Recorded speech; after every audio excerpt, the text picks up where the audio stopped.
My name is Willow, and I'm 34 years old. The moment I stepped out of an Uber, my grandpa stared at me and asked, confused, "Why did you take an Uber? Where's your SUV we gave you?" That question cracked something open I'd been trying to hold together. What he didn't know yet was that the SUV wasn't just gone, it was taken in a way that changed how I saw my own family. Tell me where you're watching from in the comments, and subscribe for more stories about family drama, quiet revenge, and emotional courage. The Uber door closed behind me with a soft thud, but the sound felt louder than it should have. It echoed in my chest. I stood on the cracked driveway for half a second longer than normal, my hand still gripping the strap of my purse, my feet not quite ready to move forward. The house looked the same as always. White siding, blue shutters, the porch light on, even though it was still daylight. Nothing about it warned you that something had already gone wrong. Then I heard Grandpa's voice. "Willow," he called out, slow and careful, the way he spoke ever since his hearing started slipping. "Why'd you come in an Uber?" I turned, forcing a smile that didn't quite land. Grandpa was standing near the porch steps, one hand resting on his cane, the other shielding his eyes from the sun. His eyebrows pulled together, not angry, just confused. That somehow hurt more. Before I could answer, he added the words that felt like a sudden drop. "Where's your SUV we gave you?" The air shifted. I swear it did. My stomach tightened, and the smile slipped off my face before I could stop it. For a brief moment, all I could hear was the faint hum of the Uber driving away and the distant sound of a lawnmower somewhere down the block. Normal sounds, ordinary sounds. None of them fit the moment I was standing in. I opened my mouth, closed it, tried again. My voice came out thinner than I expected. I cleared my throat and took a step closer to him. "Hey, Grandpa." He studied me the way he always had when something didn't add up. He didn't rush me. He didn't fill the silence. He just waited, leaning slightly on his cane, eyes steady and patient. That patience made everything worse. "You okay, kiddo?" he asked softly. I nodded too quickly. "Yeah, I'm fine. Just traffic was bad." "That's not what I asked," he said, gentle but firm. "I asked about the car." There it was. No way around it. No small talk to hide behind.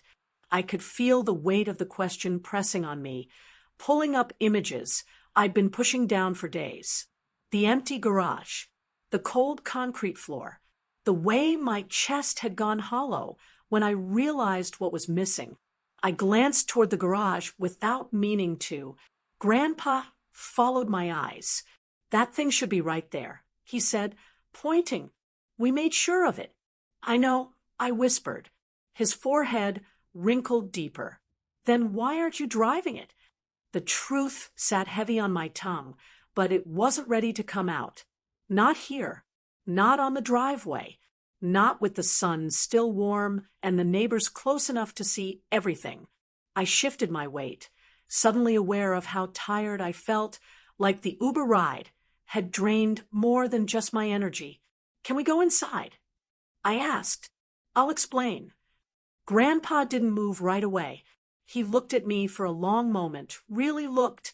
His eyes dropped to the faint shadows under mine, the way my shoulders were slightly hunched, like I was bracing for something. "You didn't lose it, did you?" he asked. The word lose stung. I shook my head. "No, I didn't lose it." "Then what?" he pressed. I swallowed. "I didn't bring it." "That's obvious," he said, not unkindly. "What's not obvious is why." I wanted to say because someone took it. I wanted to say because I trusted the wrong person. I wanted to say because my own family didn't think I deserved to keep what you gave me. But those words felt too sharp to drop all at once. Instead, I said, I didn't have a choice. That did it. Grandpa's posture straightened just a little, like those words flipped a switch in him. He had lived a long life, worked through layoffs, Raised kids during hard times, seen enough to know when someone was cornered. Who took away your choice? He asked. I felt my eyes burn, and I hated myself for it. Crying on the driveway wasn't part of the plan. I blinked hard and looked away, focusing on a crack in the concrete that looked like a crooked lightning bolt. Let's just go inside, I said again, my voice barely steady. He didn't argue this time. He turned slowly and climbed the porch steps, each movement careful. I followed behind him, every step heavier than the last. As I reached for the door, a memory hit me. So suddenly, I almost missed the handle. The day they gave me the SUV. It had been parked in this same driveway, clean and shining, like it was proud to be there. Grandpa had handed me the keys with a smile that reached his eyes. He said, "This is so you don't have to worry anymore." Grandma had squeezed my hand and told me it was theirs as much as it was mine. A safety net, a sign they believed in me. Standing there now, empty-handed, I felt like I'd failed some kind of quiet test. Inside, the house smelled like coffee and lemon cleaner. Familiar. Safe. Grandpa set his cane by the wall and lowered himself into his chair, the one by the window. He didn't sit back fully, though. He leaned forward, elbows on his knees. "Talk to me," he said. I stayed standing. My legs didn't trust the idea of sitting yet. "Before I do," I said slowly, "I need you to understand something." He nodded. "I'm listening." "I didn't do anything reckless," I said. "I didn't sell it. I didn't wreck it. And I didn't give anyone permission to take it." His jaw tightened. "Just a little. Someone took your car." "Yes." "Recently?" I nodded. "Very." He let out a long breath through his nose. "And you didn't tell us." "I didn't want to worry you," I said. And that part was true. I thought I could handle it. "Handle it how?" he asked. I hesitated. "I'm still figuring that out." Silence settled between us, thick but not angry. Grandpa leaned back now, staring at the ceiling for a moment, like he was lining up his thoughts. "Willow," he said finally, "that car wasn't just a gift. It was a promise. We wanted you protected." "I know," I said. My voice cracked despite my effort. "That's why this hurts so much." He looked at me again, and this time there was something else in his eyes. Not confusion, not even disappointment. It was concern, deep and steady. "Did someone in his family do this?" he asked. The question landed softly, but it carried weight. I felt it settle in my chest, pressing against everything I'd been holding back. I thought about the locked garage, the excuses, the way certain people avoided my eyes, the way my gut had whispered, "This isn't right," long before I listened. "I don't know for sure yet," I said carefully, "but I have a feeling." Grandpa nodded once, slow. "Your feelings are usually right." I let out a shaky breath I didn't realize I'd been holding. Hearing that almost broke me more than the question itself. He reached for his coffee mug, took a small sip, then set it down untouched. "You came in an Uber," he said, thinking out loud, "which tells me you didn't want to draw attention. You didn't want anyone seeing you without that car." I looked down. I didn't want questions. "And yet here we are," he said gently. I managed a weak smile. "Yeah, here we are." The clock on the wall ticked loudly, each second stretching the moment longer. Outside, a car drove past. Not mine. I wondered if I'd ever hear that familiar engine again. Grandpa broke the silence. "You don't have to tell me everything today." Relief washed over me, but it was mixed with something heavier. "I want to," I said. "I just need a minute." He nodded. "Take all the minutes you need. But know this." He looked me straight in the eye. "Nobody takes from you without answering for it. Not while I'm still breathing." Something shifted in me then. Not relief. Not comfort. something stronger. Like the ground beneath my feet had steadied just enough for me to stand up straighter. I had come in an Uber feeling small and exposed. But sitting there, facing my grandpa's shock and quiet resolve, I realized this moment wasn't just about a missing SUV. It was the beginning of everything coming into the light. After sitting with Grandpa for a while, the tension in my chest didn't loosen, not even a little. The thought of the missing SUV clung to me, heavy and unrelenting. Once I finally rose from his chair, I told myself I needed to face the garage again. I had to see it with my own eyes. I had to confront the emptiness, the absence of something that had been a constant for so long. Stepping into the garage, the sunlight streaming through the small windows did nothing to soften the emptiness. Concrete stretched bare beneath my feet. The scent of old oil and lingering motor fumes, usually comforting, now felt like a reminder of the absence. My eyes scanned every corner. The SUV hadn't just disappeared. The entire space seemed to mourn its absence, as if it were holding its breath, waiting for me to figure out what happened. I walked slowly across the floor, running my fingers over the cool metal of the workbench. Normally, I'd glance at the SUV first, the shiny paint, the subtle reflection in the hood, the smell of leather inside, but now there was only cold air. My fingers brushed against a toolbox, and I noticed a faint scratch near the corner of the garage door frame. I didn't remember it being there. Small, almost imperceptible, but something about it whispered that someone had been here recently moving things. My stomach sank. I crouched, inspecting the concrete for tire marks. There were faint impressions, round, almost blurred, but the larger, distinct tread of the SUV's tires was gone. It had left no trace of its exit beyond a subtle indentation. Whoever had moved it knew exactly what they were doing. That realization hit harder than I expected. I straightened, brushing a strand of hair from my face, and I could feel my pulse accelerating. The emptiness wasn't just physical, it was deliberate. I went through the motions of checking everything. The keys weren't in the usual bowl by the door. The remote fob for the garage opener wasn't where I kept it in my purse. Even the small framed photo of Grandpa and me at the dealership, smiling with the SUV in the background, seemed to glare at me in accusation.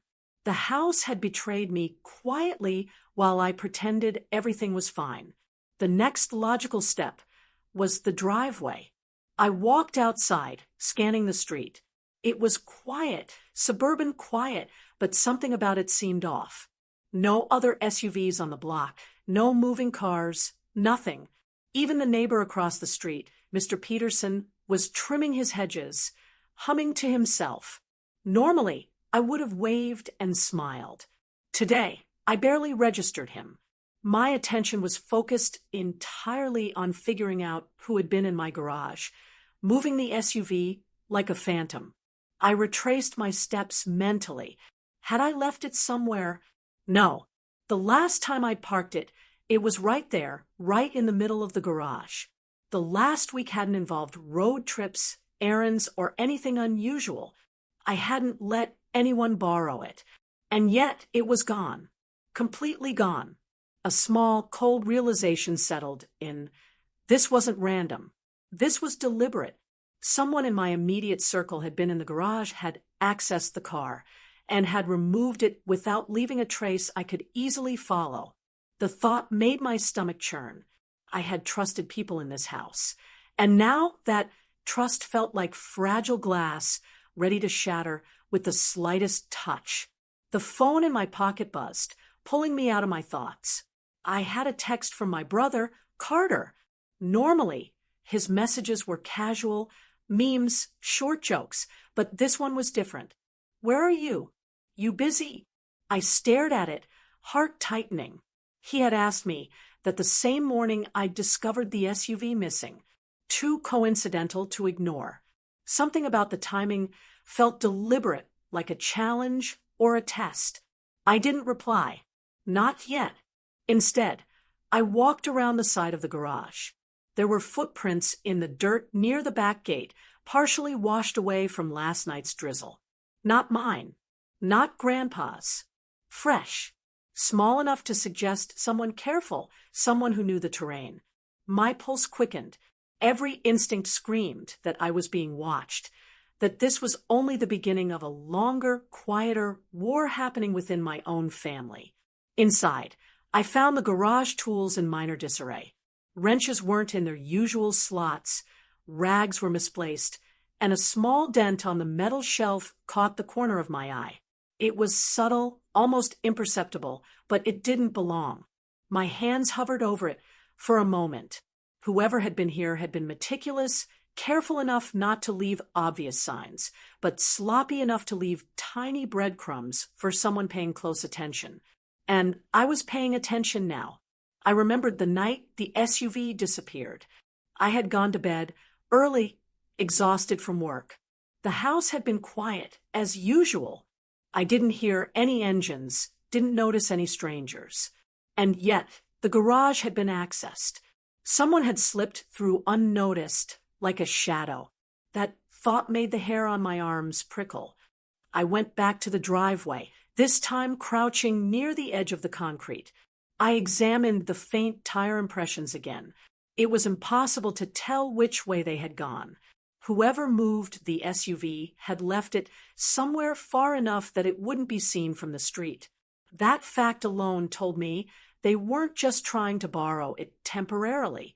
They had a purpose, a plan, and it probably involved me being unaware, hoping I'd never find out.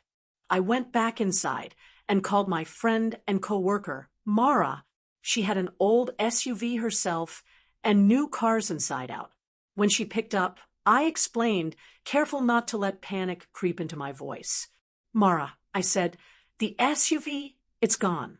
Someone's taken it. There was a pause. Gone? Like stolen? She asked. I don't think it's random. I said, I think someone close to me moved it. Or took it. Mara's voice softened, cautious now. Willow, that's serious. You need to think. Anyone acting strange lately?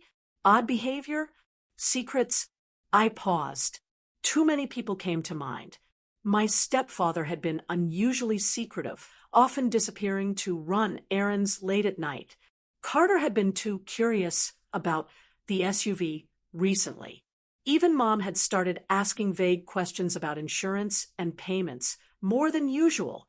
Any one of them could have been involved, or maybe it was all connected, tangled in ways I couldn't yet see. I ended the call, heart racing. The garage had transformed in my mind from a neutral storage space into a crime scene, a silent witness to the betrayal that had occurred. I couldn't just stand by. I had to investigate, even if it meant digging into family dynamics I tried to ignore. That evening, I returned to the garage with a flashlight. The sun had dipped low, casting long shadows across the floor.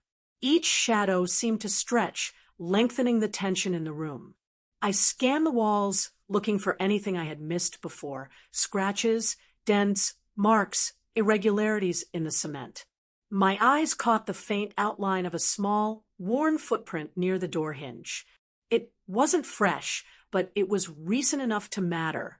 Whoever had done this had come back after the first removal, checking, perhaps, or planning the next step. I crouched down closer, my fingers brushing the edge of the imprint. It was deliberate, small enough to be subtle, angled in a way that suggested someone had shifted quickly, like they didn't want to be seen. I could almost imagine them, silent, careful, aware of every sound. Then a creak from upstairs startled me. My pulse leapt. It was the house settling, or maybe something else. I froze, straining to hear. Nothing. Only the faint hum of the refrigerator. Only the shadows lengthening as night crept into corners. I reminded myself I was alone in the house for now. It had to be normal, but the fear lingered, thick and sticky. I sat on the garage floor, leaning against the cold concrete wall.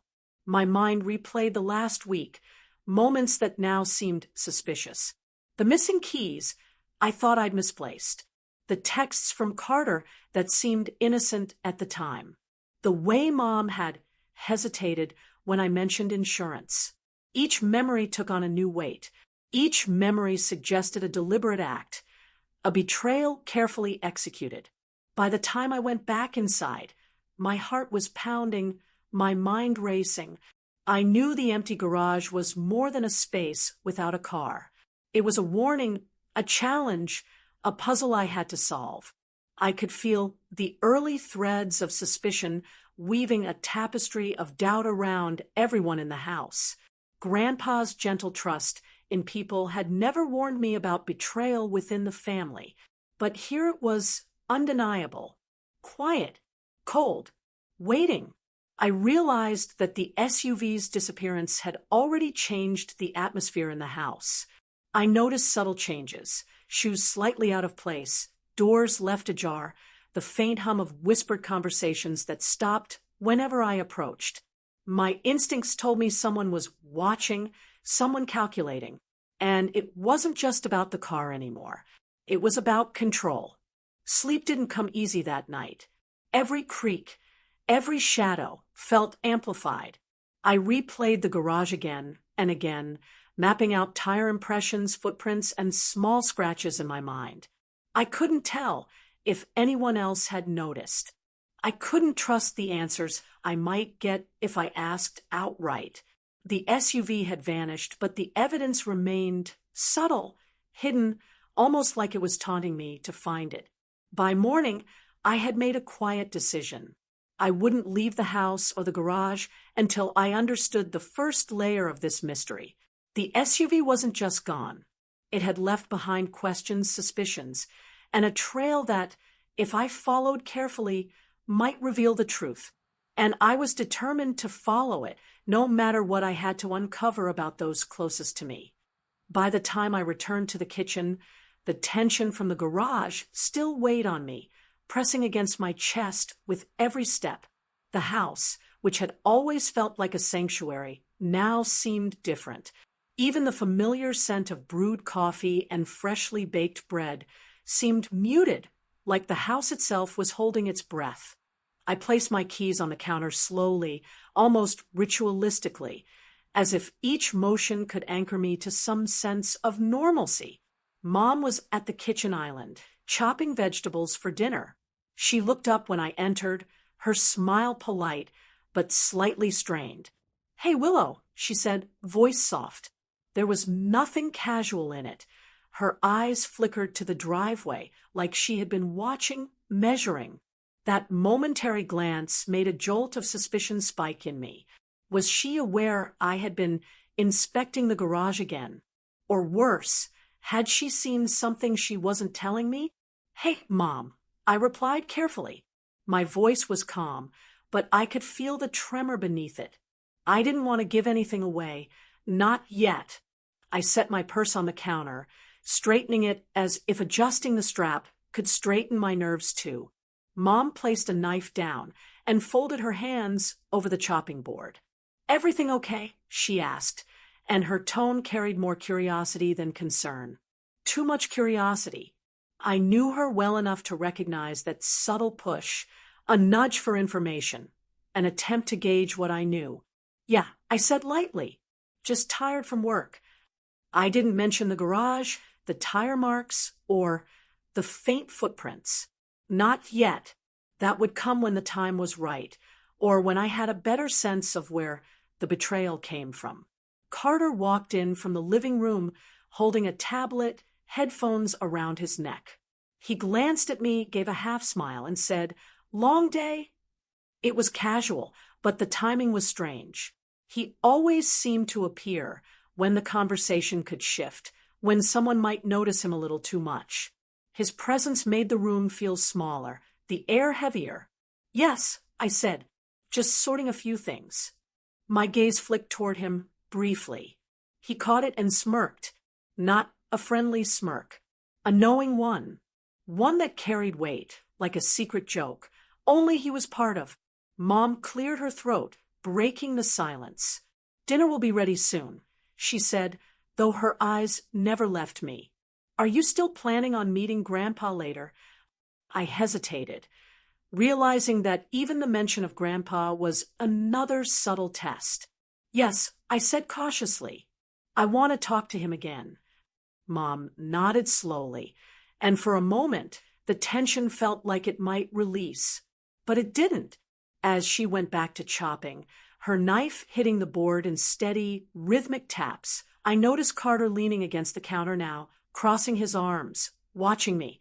He wasn't saying anything, but his presence was a quiet pressure. The kind of pressure that tells you someone is calculating, thinking, waiting. I decided to test the waters. Did anyone see anything unusual in the garage? I asked, trying to sound casual. Carter's eyes flicked toward Mom for a fraction of a second before he shook his head. Not that I know of, he said, voice smooth. But the edge in his tone betrayed him, and Mom's fingers stilled on the knife, just for a moment, enough to register in my mind. Something was off. More than off. The house, the way my family was moving around me, the subtle pauses, the guarded glances, it was all a web, and I was at the center. I didn't want to believe it, but the pieces were starting to fit together. I excused myself and went to the living room, needing distance, a place where I could think without being watched. The room was quiet except for the hum of the ceiling fan and the faint ticking of the clock. Carter followed me, perching on the edge of the couch, phone in hand. He scrolled but kept glancing up, waiting for a response from me, like he wanted to draw me into some unspoken game. I just don't get it, I said, finally, speaking more to myself than to him. Why would anyone move the SUV without saying anything? Why make it a secret? He tilted his head, pretending to consider it. Maybe they thought you'd notice later, he said, casual but calculated. I felt the sarcasm, the subtle undercurrent of someone hiding knowledge. I didn't respond. I couldn't. My silence was more powerful than words. I needed to feel the reactions, to see the micro-expressions, the fleeting shifts that revealed more than speech ever could. Carter smirked again and went back to his phone, satisfied with my silence. Later that evening, Grandpa arrived. He greeted me first, wrapping me in a hug that was grounding and real. But I noticed the tension in Mom's shoulders, the subtle narrowing of her eyes as she watched him step inside. Even Carter straightened slightly, like he was aware of the gravity Grandpa's presence brought. It was like the missing SUV had not just caused confusion, but had unearthed layers of tension that had always been simmering quietly. Dinner was awkward, quiet in some moments, and sharp in others. Grandpa asked questions about work, about my life, but there was always the elephant in the room, the missing SUV hovering above the table. Mom answered most questions carefully, choosing her words with precision. Carter chimed in occasionally, his tone a little too light, a little too teasing, trying to break the tension, but failing.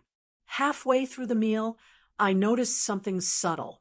Mom's hand trembled ever so slightly as she reached for the salt.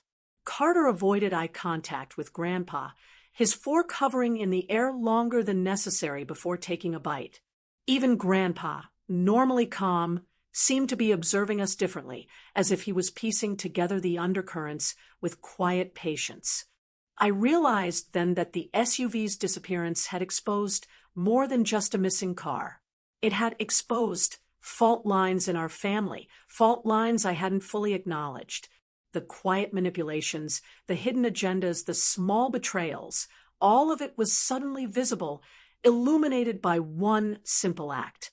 After dinner, Grandpa stayed in the living room while Mom and Carter cleared the table. I followed, needing to understand more, to feel the subtle dynamics firsthand. Mom spoke softly to Carter about homework, about errands, but their conversation was punctuated by pauses, glances toward Grandpa and me, as if they were hiding something and afraid we might notice. I caught a fragment of their words. Willow's asking questions again. She's getting too curious. My stomach twisted. Too curious? I wasn't curious. I was cautious, careful, observant. But their framing of my concern as curiosity made me feel like I was in the wrong for wanting answers. And yet, I couldn't let it go. I excused myself and went to the backyard. The air was cooler now, early evening settling into quiet shadows. I leaned against the railing, watching the last light fade. That's when it hit me. This wasn't just about the SUV. It was about trust, control, and unspoken rules. Someone in this family wanted me to stay in the dark. Someone wanted me to accept what happened without asking questions. I remembered the nights before, subtle things I had dismissed. Carter asking where the garage keys were, Mom asking about insurance and car registration, my stepfather checking the driveway in ways that seemed casual but were anything but.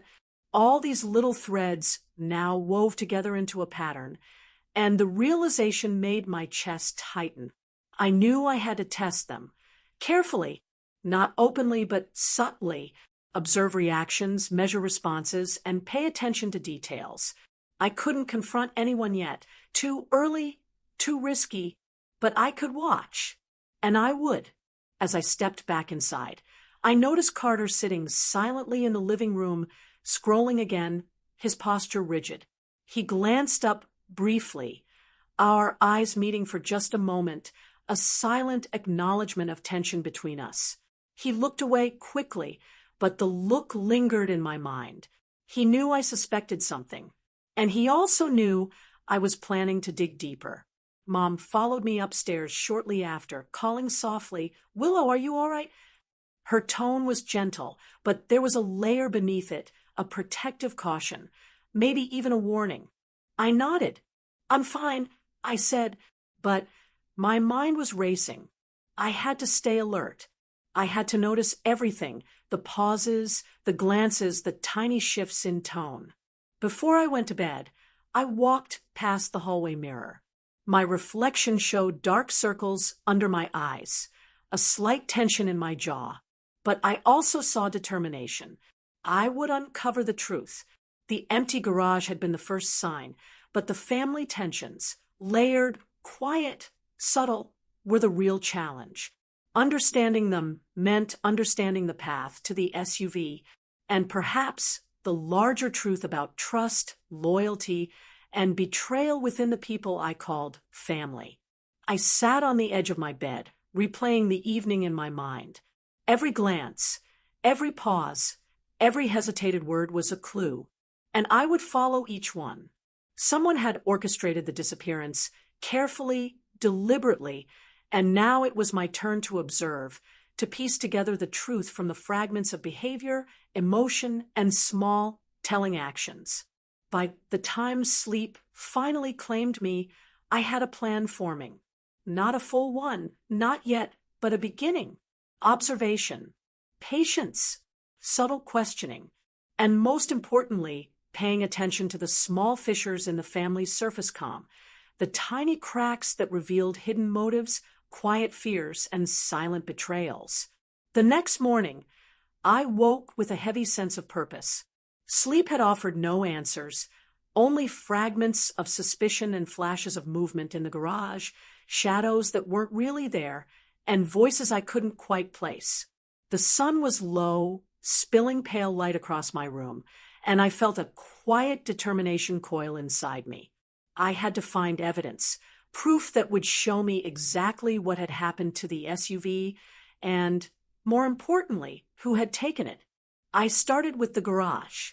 The cement floor was cold under my bare feet as I entered, flashlight in hand.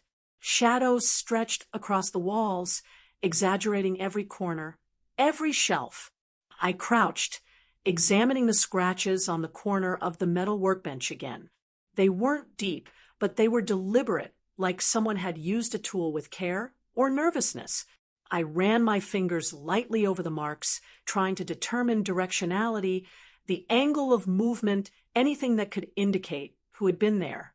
Next, I moved toward the faint tire impressions I had noticed days before. I traced them with my fingers slowly, memorizing every curve, every indentation.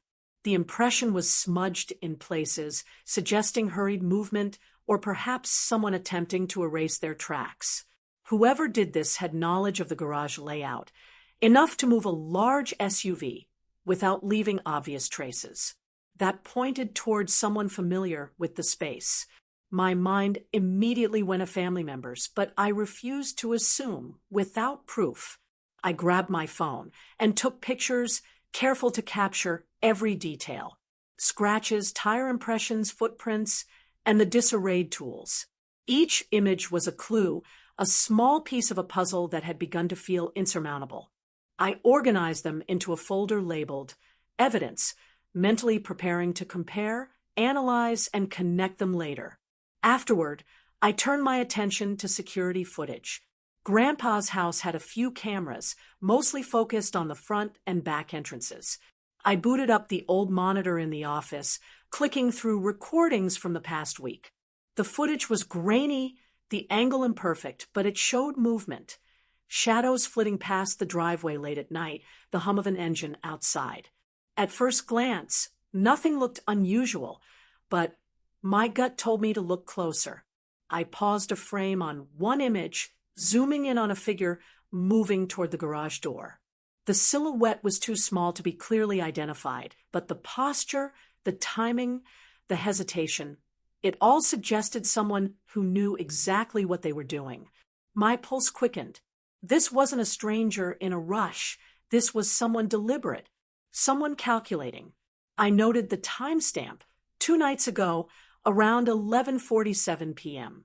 I replayed the footage over and over, each time noticing something new, a hand brushing against the wall, a slight hesitation at the corner of the driveway, a subtle sound of a lock clicking in the quiet night.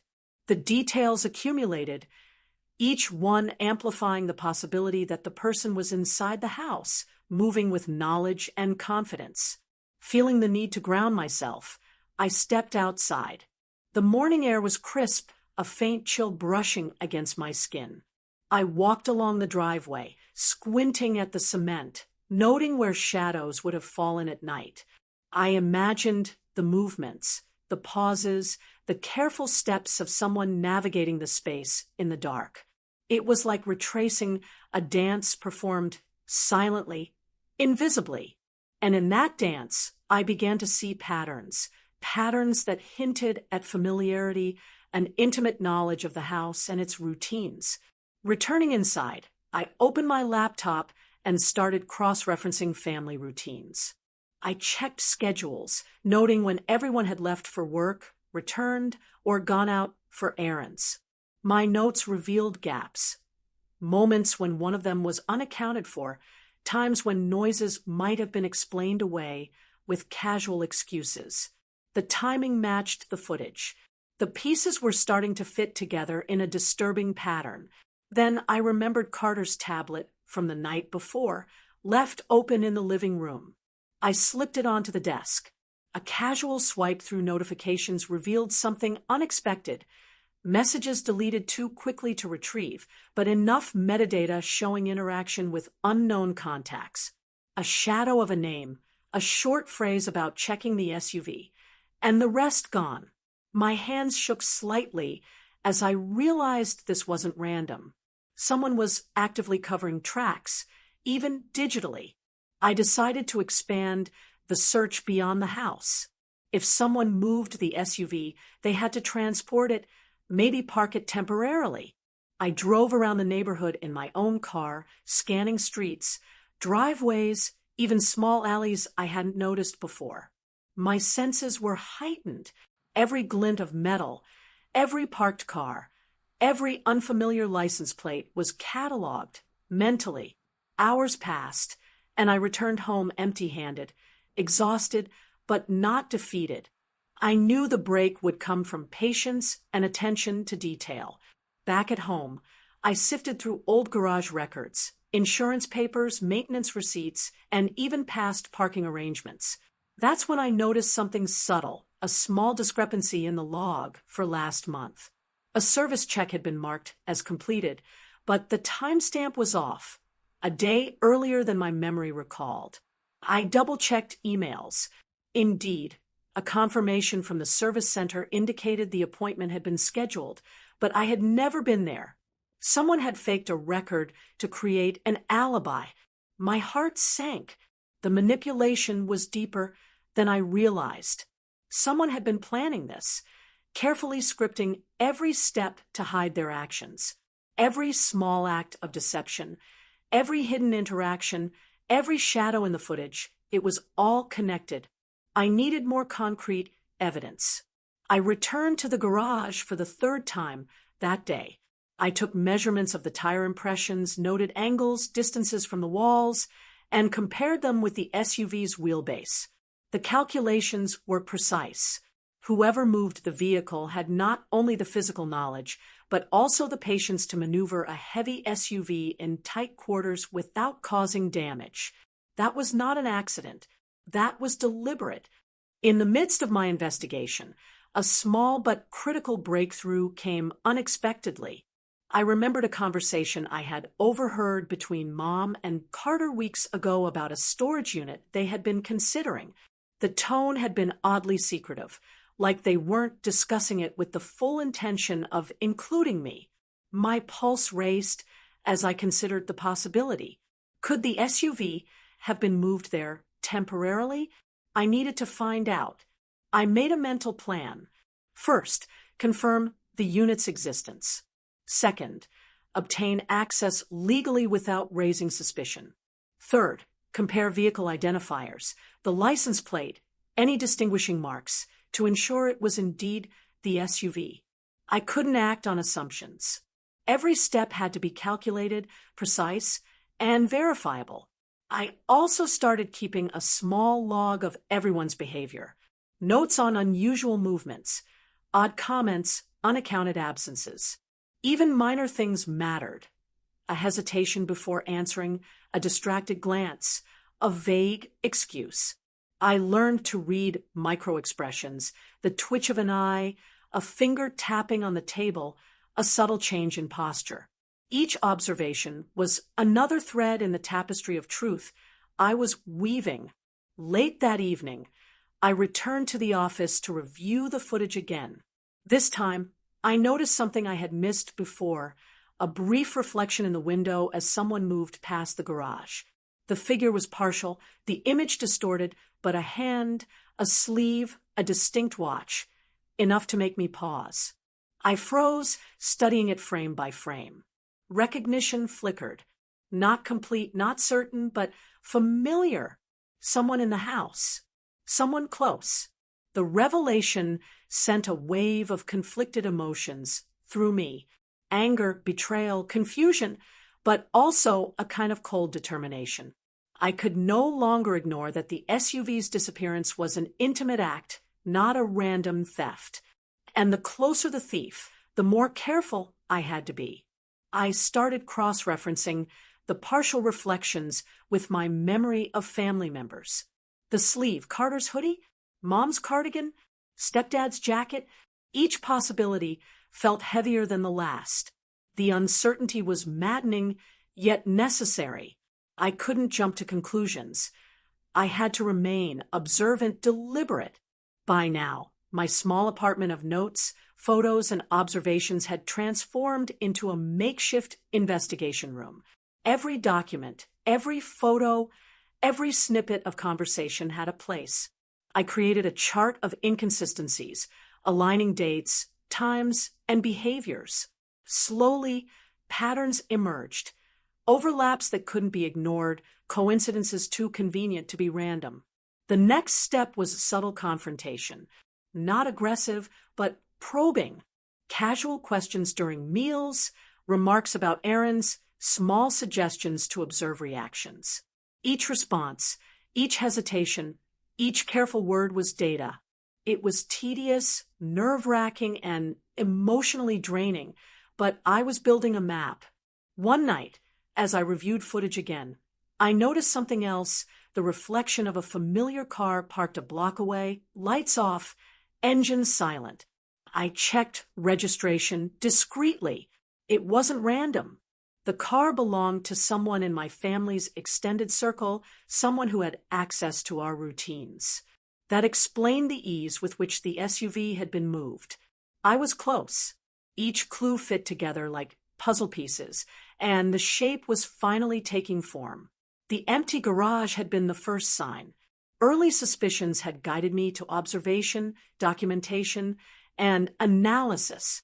Now, the threads were weaving a tapestry that could no longer be ignored.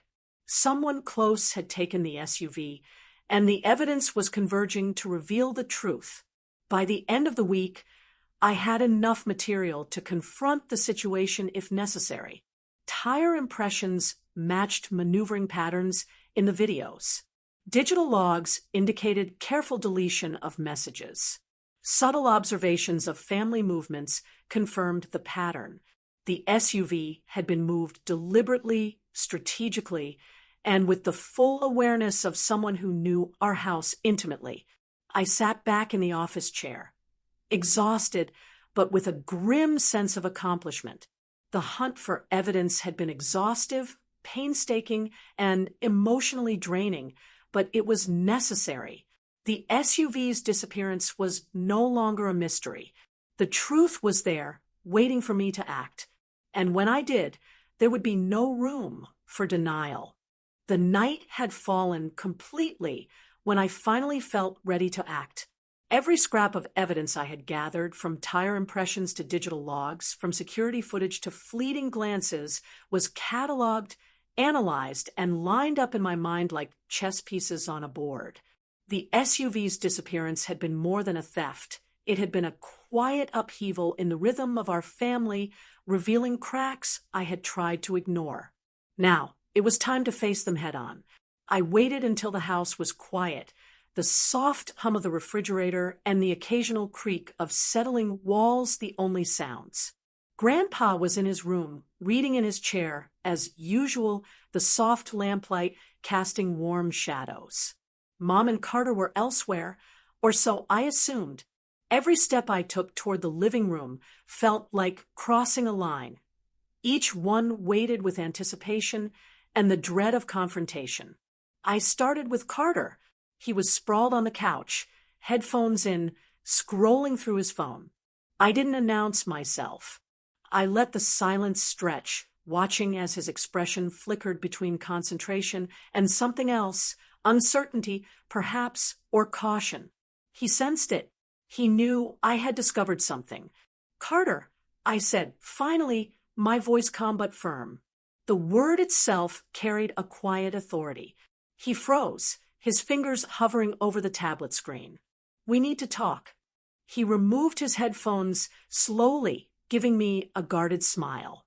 "About what?" he asked, though I could see the tension in his jaw, the slight rise of his shoulders. "The SUV," I said. I didn't add anything more. I didn't need to. The weight of the words alone carried enough gravity.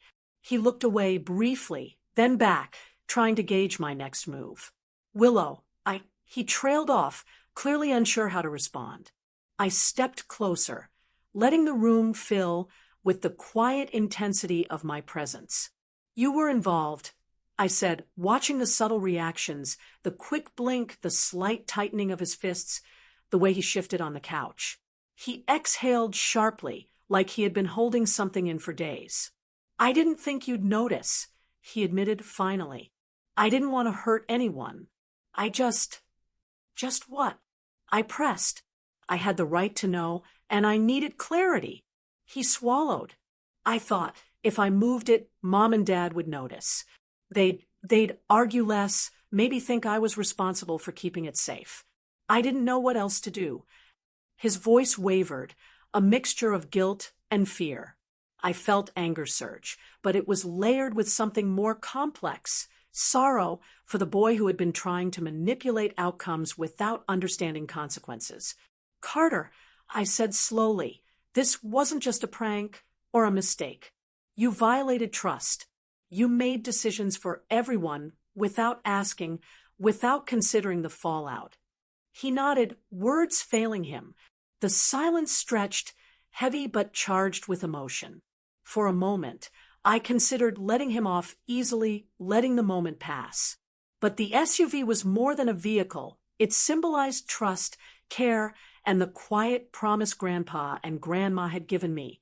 I couldn't let it slide. I moved on to Mom. She appeared from the kitchen doorway, wiping her hands on a towel.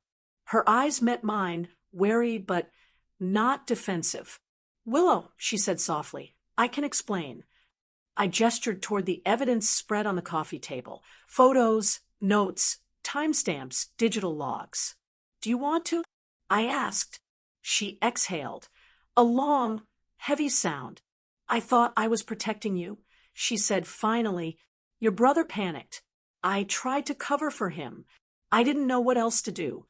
I thought if I kept things calm, it would all work out." "Protecting me?" I repeated, voice low. "By hiding the truth, by letting the SUV disappear without telling me? Mom, this isn't protection. This is manipulation. This is betrayal." Tears welled in her eyes. "I know, Willow. I see that now. I thought I was helping, keeping the family together.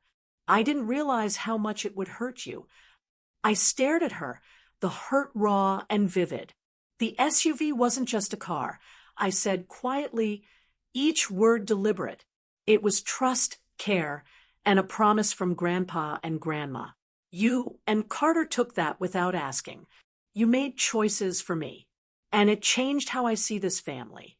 She flinched at the intensity in my tone, but she didn't argue. That acknowledgement was all I needed to start bridging the gap between anger and resolution. Grandpa appeared then, moving slowly into the room with his cane. He had overheard parts of the conversation. His presence was grounding, like a quiet anchor in the storm of emotions. He looked at us, eyes steady. "Willow," he said, voice calm but strong. "Sometimes people make mistakes thinking they're helping. What matters now is how you all move forward. What matters is truth and accountability." I felt the tension ease slightly, replaced by the clarity of purpose. Grandpa's calm perspective reminded me why he had been the center of trust in our family.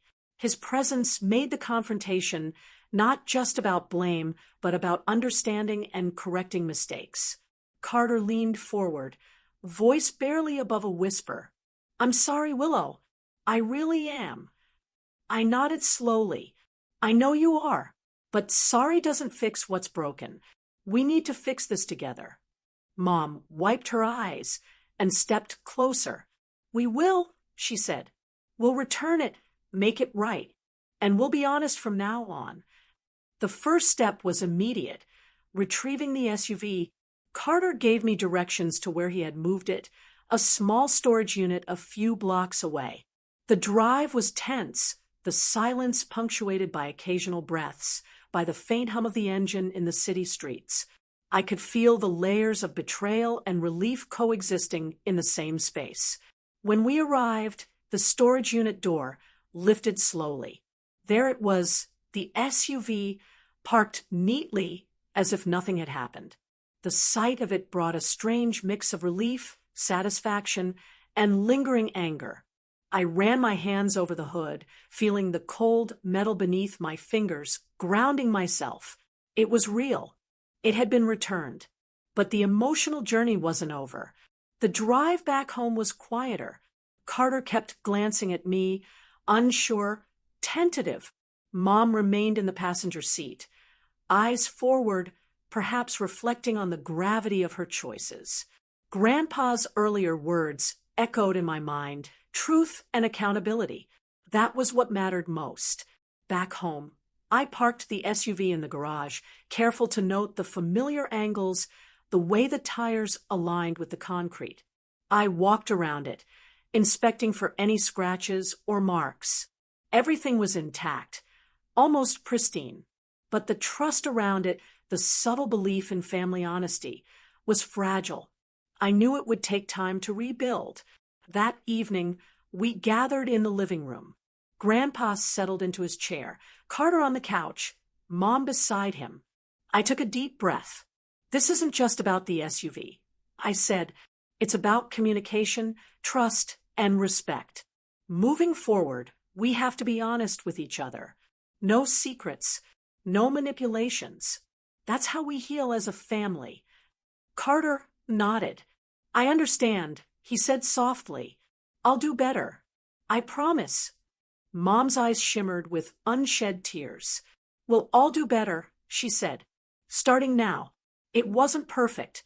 The weight of what had happened lingered, but the confrontation, the uncovering of truth, and the willingness to face it together created a sense of resolution I hadn't felt before. For the first time in days, the house felt like home again, warm, familiar, and cautiously open. I reflected on what this entire ordeal had taught me. Trust is fragile. Family bonds can be tested in ways that feel unfair. But honesty, courage, and the willingness to confront discomfort can restore even the deepest cracks. The SUV had been more than a vehicle. It had been a catalyst for change, forcing us to examine our relationships, our choices, and the subtle tensions beneath the surface. Later that night, I walked into the garage one last time, alone. I ran my hands over the SUV again, breathing in the faint scent of leather and engine polish. This time, it didn't feel like a reminder of betrayal. It felt like a symbol of perseverance, of uncovering truth, and of moving forward with purpose. I realized that confrontation wasn't just about pointing fingers or seeking retribution. It was about understanding, accountability, and learning how to navigate the complexities of human relationships. And in that understanding, I found a sense of calm, a quiet strength that came from facing the truth, no matter how uncomfortable or painful. As I closed the garage door and turned to leave, I felt a shift in myself. The anger had softened, replaced by clarity. The fear and uncertainty of the past week had been replaced by knowledge, resolution, and a cautious hope. The family tensions, once buried beneath layers of politeness and routine, had been addressed. And moving forward, there was a path to rebuild trust step by step, day by day. That night, I went to bed, feeling exhausted, but also resolute. The SUV was back. The truth had been uncovered, and I had taken my first steps toward healing not just the tangible loss, but the invisible fractures that had been quietly threatening our family all along.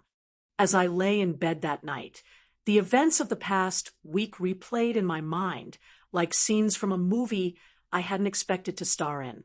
Every detail, the empty garage, the faint tire marks, the tiny scratches on the workbench, the fleeting reflections in the window, felt engraved into my memory. And yet, what lingered the most wasn't the SUV itself, nor the chaos it had caused. It was the subtle lessons hidden beneath all that turmoil, the fragility of trust, the consequences of secrecy, and the courage it takes to confront those closest to you. I realized that betrayal isn't always dramatic. Sometimes it's quiet, insidious, wrapped in good intentions or fear, and it only becomes visible when you choose to look closely. That choice, to pay attention, to question, to dig beneath the surface, was the first step toward reclaiming not just what was lost, but also the sense of security and clarity that had once felt so natural. I thought about Carter, about Mom, and even about myself. We had all made mistakes, each in our own way, and yet we had faced the fallout together. The confrontation had not been easy. It had been raw, emotional, and exhausting, but it had been necessary. Through that difficult conversation, I saw courage in unexpected places. I saw remorse in Carter's hesitant admission, in Mom's tearful explanations, and even in my own determination to not let fear or anger dictate my actions. I understood that accountability wasn't about punishment. It was about awareness, about acknowledging how our choices affect others, and being willing to repair the damage, no matter how uncomfortable it might feel.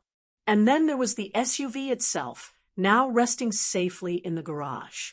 It was more than a vehicle. It had become a symbol of everything I had learned in that week, a symbol of patience, observation, and the quiet power of truth.